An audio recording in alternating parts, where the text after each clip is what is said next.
Hey everyone, today I want to talk about everything involving Sora's potential as a new DLC character for Super Smash Bros. Ultimate. Sora is such a massive character, both in terms of gaming history and of people who want him in Smash.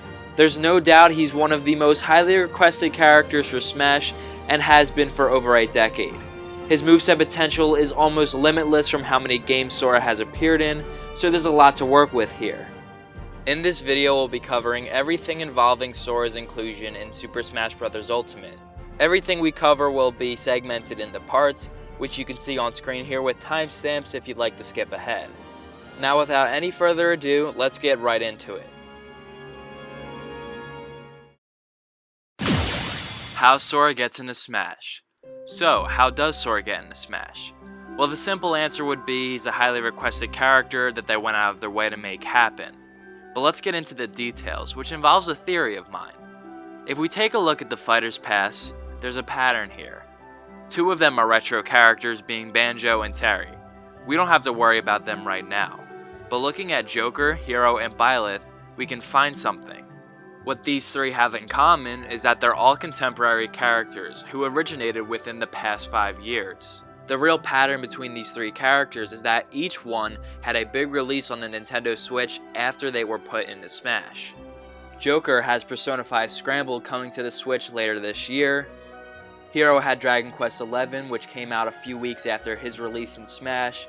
And Byleth has the expansion pass for Fire Emblem Three Houses, which was announced just a few minutes after he was announced for Smash. Again, all of these big releases happened after the characters were implemented in Super Smash Bros. And that's very important, because it's all about marketing. Take Hero for example. I myself had little interest in Dragon Quest XI when I first heard about it coming to the Switch.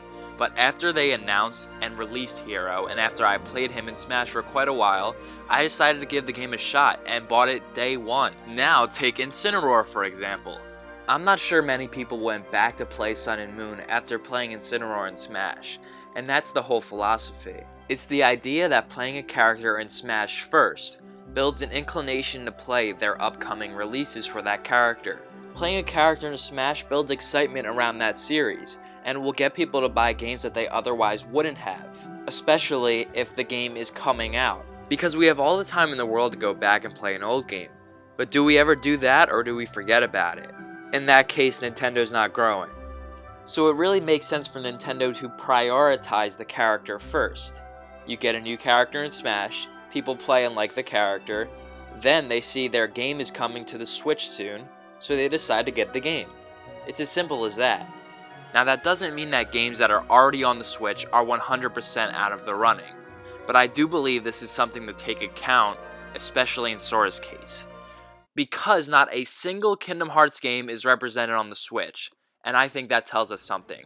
Square Enix is one of the closest companies to Nintendo, and Kingdom Hearts has seen major releases on Nintendo consoles since 2002.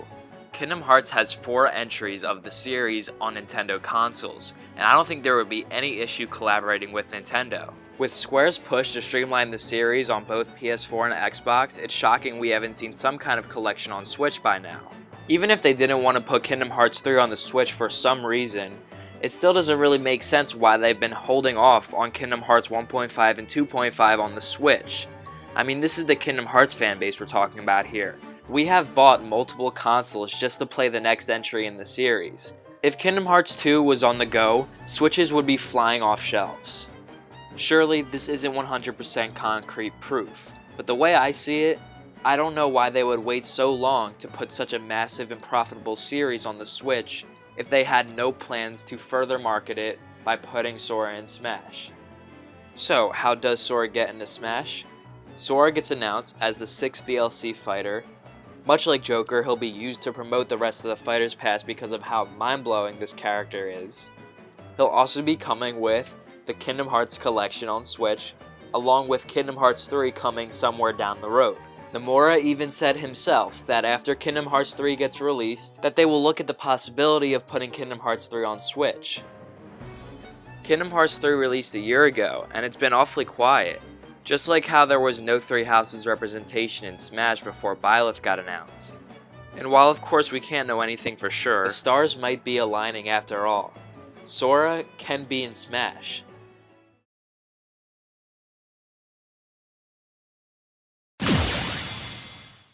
Why Sora gets into Smash. So, why does Sora deserve to be in Smash among these legendary characters? Where do I begin?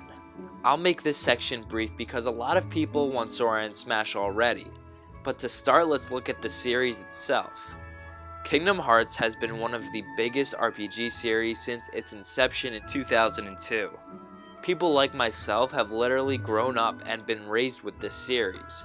And the great thing about that is the story. And that's because Kingdom Hearts has one of the longest running canonical game stories of all time. I know there's series like Zelda, but I'm talking about one timeline with the same version of the same characters. That is insanely impressive, and something I believe Sakurai would love to showcase in Sora's character. This means Sora himself has grown up along with this series, and while he's not necessarily 18 years older than he was in Kingdom Hearts 1, still he has shown a substantial amount of growth and personal development. Look especially in Sora's voice actor, Haley Joel Osment, who has been the same voice actor throughout the entire series. We've heard of actors and actresses growing up with their characters before, but this has to be one of the first times it's happened in gaming. Take a look at these clips and compare the voices. Come on! Back off! Back off! Take this! So that's another insanely unique aspect of Sora's character that is almost unprecedented in gaming. Kingdom Hearts was also one of the very first series attempting real solid air combat in a three-dimensional space with a fully controllable camera. Kingdom Hearts and Devil May Cry are two of the big games that paved the way for the action we get in games today. And Kingdom Hearts is one of the first story games to be almost entirely narrated through high-quality cutscenes. Not the only one at the time, or even the first one, but still pretty impressive for 2002. Finally, like we said, Kingdom Hearts is really close to Nintendo, Smash fans and Kingdom Hearts fans really want Sora in Smash, and all these other aspects just prove that Sora would be a worthy addition to this legendary roster. If Smash wants to be the Gaming Hall of Fame, there's no way they can do it without Sora.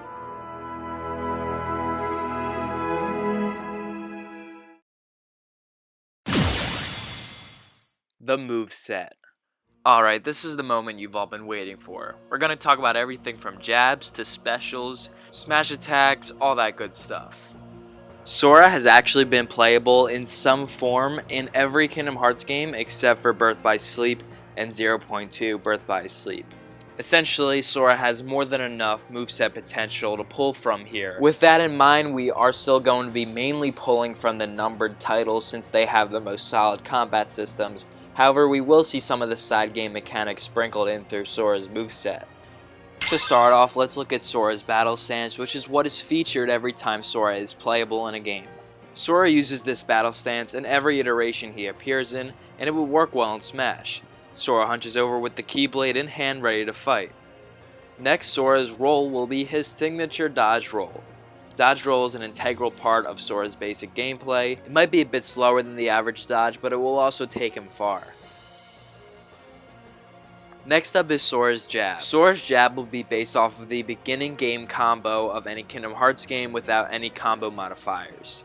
It's a bit different in every game, but it's usually some normal slashes of the Keyblade. This will be a slow jab and will not be a rapid jab.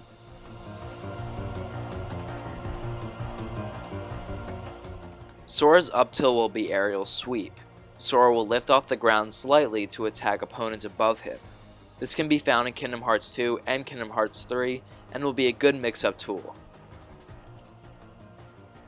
Sora's forward tilt. There's a lot of possibilities for this one, but ultimately I went with Blitz. This is a normal ability in nearly every Kingdom Hearts game where Sora will take a small leap into the air to come down with the slash. It will be a bit hard to predict. Now for Sora's down tilt. My pick for down tilt would be Sliding Dash from Kingdom Hearts 1. This would be a moving down tilt much like Joker and Cloud. If they want to use more Kingdom Hearts 3 specific moves, then I could definitely see Quick Slash working here, but it might be too early since that's from the Remind DLC. Now on to the throws. The closest thing we ever really see to a throw in the Kingdom Hearts series is during the Larxene data fight when Sora has to merge the Larxene together. He performs this big spiral attack, and I feel like that would be a really good candidate for forward throw.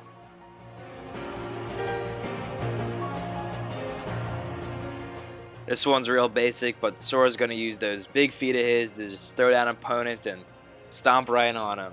I try my best here, but that's pretty much the best I got for down throw. Next we have back throw, and I think a really cool way that we could do this is much like Falco, Sora can throw someone and then shoot fire magic right at them to do a little bit more extra damage. More on the magic concept, I think it would be really cool if Sora threw the opponent straight up and then shot thunder magic right at them. This will not be the last of thunder magic that we see, but it would be a weak version of the magic. Now on to the aerials, and for neutral air is when Sora spins into a spiral, usually found in air combos. It would be great as a combo starter or a landing tool. It just screams the perfect neutral air for Sora's moveset. Sora's forward air is going to be this combo ender from Kingdom Hearts 2. It would be a spike, and it would be Sora's only spike in fact. This will work a lot like Mario's Fair in terms of the weight, power, and the meteor effect. Sora's up air is going to be this upward slash Sora does in almost all of his air combat kits. This would be a great way to bring opponents into the air and to juggle them. A short hop up air with this move would do wonders, and would definitely be faithful to how Sora will always run and jump towards his enemies to start a combo. Sora's down air will be much like his up air derived from his basic air combos in the Kingdom Hearts series. This down air will feature a downward slash towards opponents in front of him. We already covered how Sora would have a spike with his forward air, but this would mean Sora's main way of hitting opponents below him would be neutral air. Up air and down air come more into play when I get to Sora's specials, so stay tuned. Back air. Sora's back air would be this horizontal swipe from Kingdom Hearts 3. They'd have to rework it so that he was turned around when he uses it, but I think this is a good fit. The absolute perfect fit for Sora's side smash is Guard Break, the finisher from Kingdom Hearts 2. Sora takes a small leap backwards before lunging himself forward into enemies with a piercing beam of light. This would definitely be a tricky side smash to deal with. I love this move and it really fits so well in this spot. Revisiting Thunder Magic, I believe Sora's up smash can be Thundaga. Sora will do a quick 360 motion before casting Thunder right above him. To put it in perspective, I think this Thunder Spawn origin would be right under the top platform, so it wouldn't be too broken. Think more Palutena's up B than Pikachu's down B.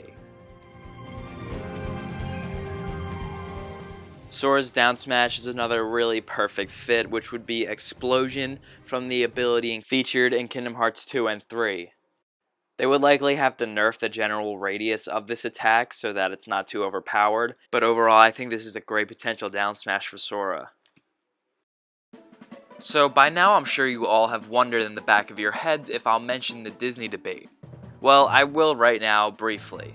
The reason I'm not discussing it extensively is because it's pretty much completely beyond speculation. We have no idea what they would do with the Disney characters if they decide to put Sora in Smash. For Sora himself, I don't think he's the issue.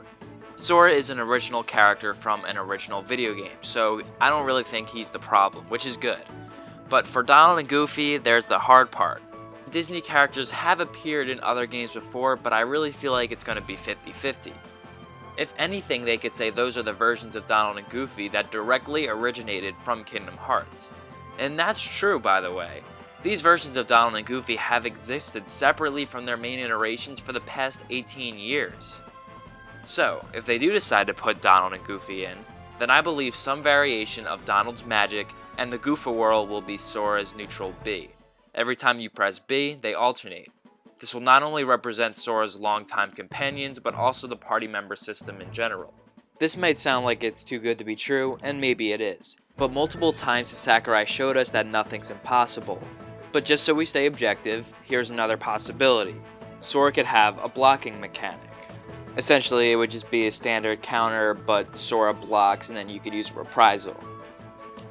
Now moving on, we have Sora's side special. For side special, we're going to pull from a game that's not from the main three, which is Dream Drop Distance, utilizing Flow Motion. Flow Motion is Sora's ability to bounce off of walls, enemies, and other objects to deal some damage. When you press side B, Sora will launch himself into the fray. After that, if you press B again, you can jump, causing Sora to come crashing down with Shock Dive. However, for Shock Dive, I feel like they would use the version from Kingdom Hearts 3, since that would be more balanced for a fighting game. I feel like the most comparable move for this would be Zero Suit Samus's down B, as this is an evasive maneuver, but it also will do damage if you hit it. This will also help with the recovery, which will go along with Sora's up special. Sora's up special is going to be Double Flight. In the Kingdom Hearts series, this is a quick 360 movement available after jumping to give Sora an extra boost in the air. Sora's down special. Last of the core moveset, but certainly not least, Sora's down special will be the crux of his moveset. This move will be a variation of the combo ender from the Kingdom Hearts series. After pressing down B, Sora will unleash either Speed Slash on the ground or Aerial Finish in the air. How will this work? Well, all of Sora's previous moves such as down air, up air, jab and such will be low damaging, low knockback attacks. Since there's little knockback, Sora will be able to string together multiple attacks, ending the combo with a finisher. To see what that might look like, Sora will use down air, up air, and then down B to release a full combo, just like how it works in the games. Conversely, for the ground version of this attack, Sora will start off with his jab attack, then press down B to perform Speed Slash. Again, none of Sora's basic normal moves would be so powerful to the point where this ability would be overpowered. Furthermore, neither the air or ground version of this attack would be a confirmed combo past low percents. Overall, I feel like this ability would be a great way to represent action RPG games, especially Kingdom Hearts, which has had this style of gameplay for the last 18 years. Lastly, Sora's final smash. A great final smash for Sora would be this scene from Kingdom Hearts 3, where the Guardians of Light surround Sora as he unlocks Kingdom Hearts. Do it!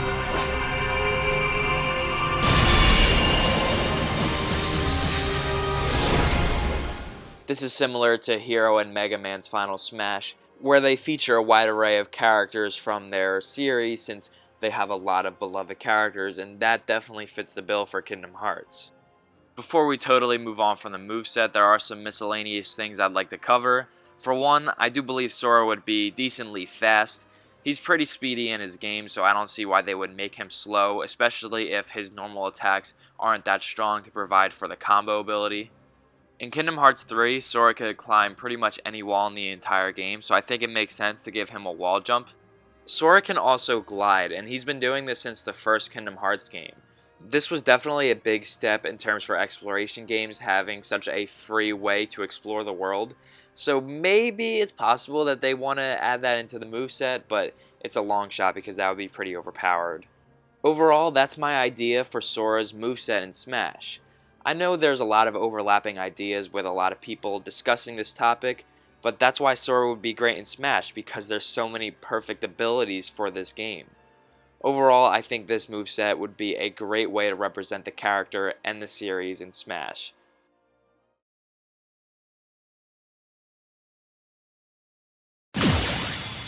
Part 4, the costumes.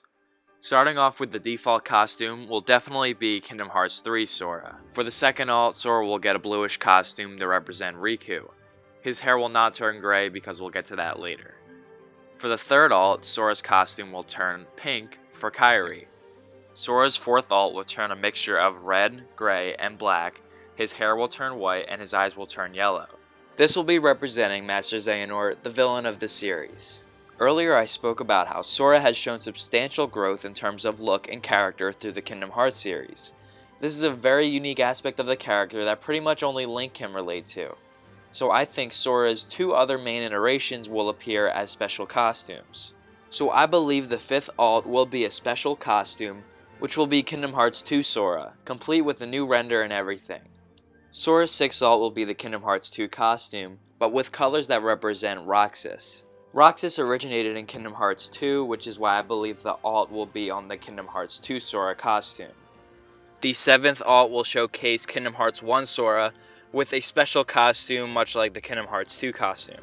Lastly, the 8th and final variation would be Anti-Form Sora. I also believe that they might try to add in the battle quotes from Kingdom Hearts 2 and 1 in Sora's moveset to make a full faithful adaptation. Like we said earlier, it's very rare that a voice actor grows up with his character, and I think that's something that Sakurai would like to showcase by making it a part of the special costumes.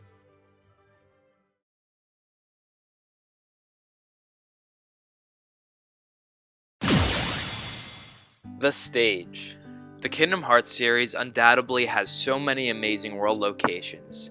To narrow down our options, I'm thinking we only pick from worlds in Kingdom Hearts 3.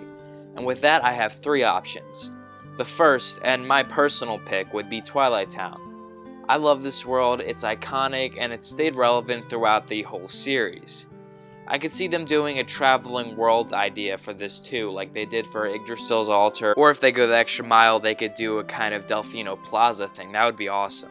The second idea would be Scala at Kylum. This would definitely be one of the coolest and most unique stages in Ultimate, but I'm not so sure they would use it for 2 reasons. 1, it's a spoiler, and 2, it just doesn't really represent the series. As a hardcore fan, when I think of Kingdom Hearts, Scala at Kylum isn't really one of the first things that come to mind, so I think they would pick something else. The last and most likely stage in my opinion is the Keyblade Graveyard. Instead of the Badlands, I feel like they could go with the Skein of Severance, that area at the Tower of Endings. This area would be great for a few reasons. 1, it represents Kingdom Hearts 3, and it's an area we've been seeing since the Kingdom Hearts 2 secret ending, so it's not too recent. The series' namesake, the giant heart moon, would be in the background, so it would be a good way to literally represent Kingdom Hearts. With the labyrinth in the background, it would make for a cool setting. And finally, it would grant an awesome opportunity to showcase Kingdom Hearts' original characters in the background, fighting villains of the series. Imagine a match on this Keyblade Graveyard stage, and in the background, Aqua is fighting Vanitas or Riku is fighting Xigbar, whatever the case may be. This may seem like a lot to ask for, but this is actually a staple for the DLC characters.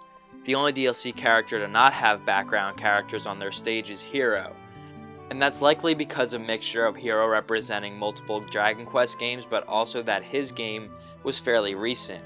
In contrast, all of the main characters of Kingdom Hearts 3, except for young Xehanort, originated a decade ago, and they all have dedicated fans. With Kingdom Hearts characters in the background, Kingdom Hearts itself in the skybox, a beautiful setting, this really just seems like the perfect stage.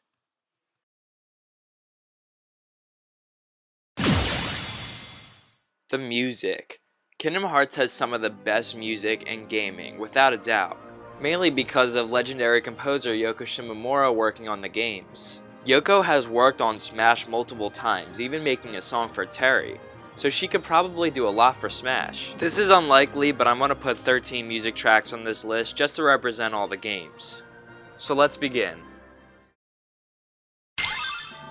First is going to be Sora's theme, a separate track for battles, but they'll also do a victory arrangement. Next is going to be the iconic Destati theme. This is one of the songs that really represents Kingdom Hearts 1, so this has to be here. The third track will be Scherzo di Notte, the Hollow Bastion theme from Kingdom Hearts 1. This would likely be the only way they could represent Hollow Bastion, and you could also count this for a recoded song. Next is Lord of the Castle, representing Kingdom Hearts Chain of Memories. This is one of my favorite Kingdom Hearts tracks as it's just so exhilarating, and it would be a good battle theme for Smash. Jumping over to Kingdom Hearts 2, we're going to have Working Together, which is the battle theme for Twilight Town. This would work particularly well if Twilight Town was the stage. Number 6 is A Fight to the Death from Kingdom Hearts 2. Another really exhilarating battle theme that would just get me pumped every time I heard it. I don't think I would ever be able to lose a match with this song playing. Number 7 is Vector to the Heavens, which is my personal favorite Kingdom Hearts song of all time. It's just so powerful, and it definitely deserves to be in Smash. It would be really cool if they did a remix to this one, but the original is good too. This is a song from Kingdom Hearts 358 over 2 days, which is a Nintendo DS game, so it has some history there. Number 8 is going to be Fate of the Unknown from Kingdom Hearts Birth by Sleep. This song is mostly synonymous with Birth by Sleep, even though it's from the Kingdom Hearts 2 secret ending. So I think it's warranted here. It's another really powerful song, but it has a lot of fast beats in it, so it would be a good song to play in Smash. The 9th song is Sacred Distance from Kingdom Hearts Dream Drop Distance. This song will be representing the world that never was, which is a major location in the Kingdom Hearts series as it's appeared in 3 games.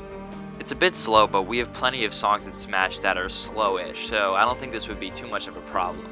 This song would also represent Dream Drop Distance, which was a 3DS game, so that's pretty important to have some Nintendo representation there. Now for number 10, we have the Scala at Kylum theme from Kingdom Hearts 3. This is a very popular track and it really hits hard. I think this would be good as the main song for whatever stage they choose. And if the world was perfect, I would say they try to get a Utada song in there, whether it be Simple and Clean, Don't Think Twice, Sanctuary, whatever it may be, but that's kind of unlikely. Still, I think it's important to have on this list. Lastly, I think there could be 2 new arrangements, one being Dearly Beloved, which is the main title theme for every Kingdom Hearts game. There's no doubt it's the most popular track in Kingdom Hearts of all time, and Yoko Shimomura could come in, make a new arrangement, make it a lot faster to make it work with Smash better. Lastly, Into the Darkness medley will be a new arrangement, which will be a medley of all the villain songs. They do a really good job of this at the Kingdom Hearts orchestras, and I think Yoko Shimomura can make a really cool arrangement specifically for Smash with this model.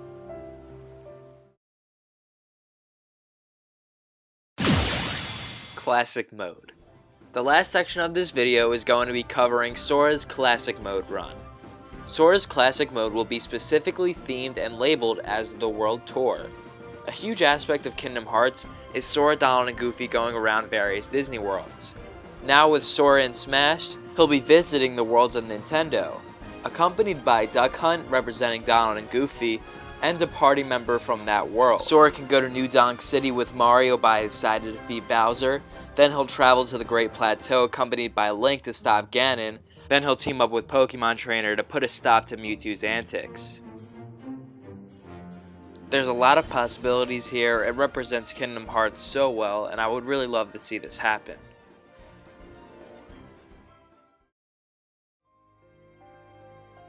And so, those are my ideas on Sora and Smash. I've grown up with this series, and seeing Kingdom Hearts come to Smash with Sora as a playable character would just be a dream come true. It would be something that would finally happen after years of being hoped for.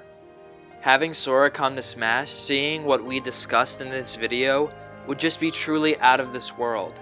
I know a lot of fans out there all over the globe agree with me. The craziest thing is, if Sora is actually coming to Smash, then they've already started working on him. We have to make sure that we manage our expectations. But until the end of this Fighter's Pass, I'm not giving up hope on Sora. Having Sora in Smash would mean so much to so many people, and I think that Sakurai knows this. Right now, all we can do is wait, but whatever happens, I'll be there every step of the way. So until next time guys, thanks for watching, and I'll see you later.